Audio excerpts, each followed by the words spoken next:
రోజు దేవుని మాట. నెహెమ్యా గ్రంథము 2వ అధ్యాయము 18వ వచనం. మనము కట్టుటకు పూనుకొందము రండి, మనము కట్టుటకు పూనుకొందము రండి. నాకు సహాయము చేయు దేవుని కరుణాహస్తమును గూర్చియు రాజు నాకు సెలవిచ్చిన మాటలన్నీ నేను వారితో చెప్పి తిని. అందుకు వారు, మనము కట్టుటకు పూనుకొందము రండి అని చెప్పి ఈ మంచి కార్యము చేయుటకై బలము తెచ్చుకొనిరి. అర్తహషస్త రాజు ఏలుబడి కాలమున నెహెమ్యా రాజునకు గిన్నె అందించువాడుగా ఉద్యోగ ధర్మము చేస్తున్న దినాల్లో తన సహోదరులలో హనానీ, యూదులలో కొందరు నెహెమ్యా దగ్గరకు వస్తారు. వారిని యెరూషలేము యొక్క యోగక్షేమాన్ని, తప్పించుకుని యూదులను గూర్చి నెహెమ్యా అడుగుతారు.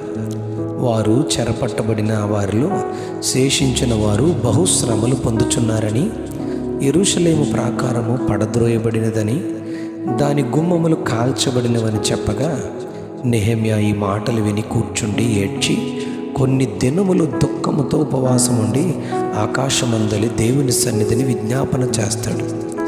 నెహెమ్యా గ్రంథం 1వ అధ్యాయం 4వ వచనంలో ఇలా రాయబడింది.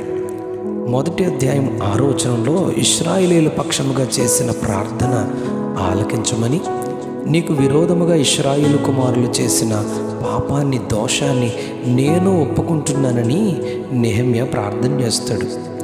2వ అధ్యాయంలో నెహెమ్యా రాజునకు గిన్నె అందించగా రాజు, నీకు వ్యాధి లేదు కదా, నీ ముఖము విచారముగా ఉన్నదేంటి, నీ హృదయ దుఃఖము చేతనే అలా కలిగిందని నాకు అనిపిస్తుంది అని అనగానే నెహెమ్యా రాజుతో ఇలా అంటాడు, నా పితరుల సమాధులుండు పట్టణము పాడైపోయి దాని గుమ్మములు అగ్ని చేత కాల్చబడి ఉండగా నాకు దుఃఖముఖము లేకపోవునా అని రాజుతో చెప్పగానే రాజు నెహెమ్యాకు అనుమతినిస్తాడు. నెహెమ్యా అధికారులకు తాకీదులను, permission to cross the nation, it's like visa అన్నమాట. అలాగే మందిర గుమ్మాలకు దూలములు, మానులు, వాటికి తాకీదులు అడుగుతాడు. అంటే ఇట్స్ లైక్ వే బిల్స్. వాటిని పట్టుకుని అధికారుల యొద్దకు వెళ్ళి వాటిని నెహెమ్యా వారికి ఇస్తాడు.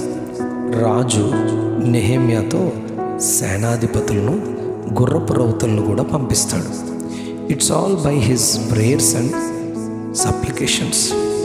ఇదంతా చూచి సంబల్లటు, టోబియా ఇశ్రాయేలీయుల క్షేమాన్ని చూసి, వారికి క్షేమాన్ని తీసుకుని వచ్చిన నెహెమ్యాను చూసి చాలా బాధగా దుఃఖిస్తారు.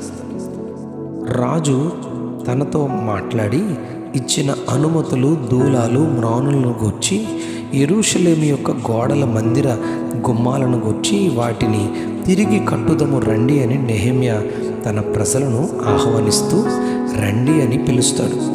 దానికి వారు, మనము కట్టుటకు పూనుకొందాం రండి అని చెప్పి ఈ మంచి కార్యము చేయుటకు బలము తెచ్చుకున్నారని రాయబడింది.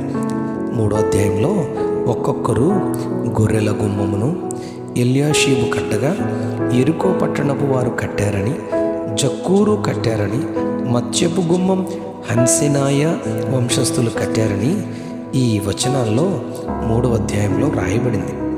4వ అధ్యాయంలో గోడ కట్టుచు ఉండగా పనిని ప్రారంభించిన వారి దగ్గరికి పని జరుగుతున్న విషయం తెలిసిన వారందరూ గోడ దగ్గరికి వచ్చేస్తారు. సగం మంది పని చేస్తూ ఉండగా సగం మంది ఈటెలు, బళ్ళెములు, విండ్లు, కవచాలు ధరించి నిలబడతారు. ఈ పనిని హేళన చేస్తూ టోబియా, నక్కలు ఎగిరి గోడ మీద నిలబడితే గోడ పడిపోతుంది అని హేళన చేస్తాడు. ఇలాగ వ్యతిరేకతలు ఎక్కువగా వస్తుండగా ఒక్కొక్కరు ఒక చేతితో పని చేస్తూ మరొక చేతితో ఆయుధములు ధరించి పనిని పూర్తి చేయడానికి ప్రయత్నిస్తారు. నెహెమ్యా గ్రంథం 3వ అధ్యాయం 5వ వచనంలో, జనుల అధికారులు తమ ప్రభువు పని చేయనొప్పుకొనకపోయినప్పటికీ, టోబియా, సన్బల్లుటులు హేళన చేస్తూ ఉన్నప్పటికీ మన దేవుడు మన పక్షముగా యుద్ధము చేయును అని విశ్వసిస్తూ ఉదయము మొదలుకొని నక్షత్రాలు అగుపడే సాయంకాలం వరకు పనిచేసేవారు. రాత్రి కావలి ఉండేవారు. ఇలాగున నెహెమ్యా కానీ, అతని బంధువులు కానీ, పనివారు కానీ, పారావారు కానీ ఉతుకు కొనుటకు తప్ప మరి దేనికి నీ వస్త్రాలు విప్పలేదు, తీయలేదు అని 4వ అధ్యాయం 23వ వచనంలో చెప్తారు. నెహెమ్యా గ్రంథం 6వ అధ్యాయం 9వ వచనంలో నెహెమ్యా ఇలా ప్రార్థన చేస్తాడు, దేవా ఇప్పుడు నా చేతులను బలపరచు అని దేవునికి మొరపెడతాడు.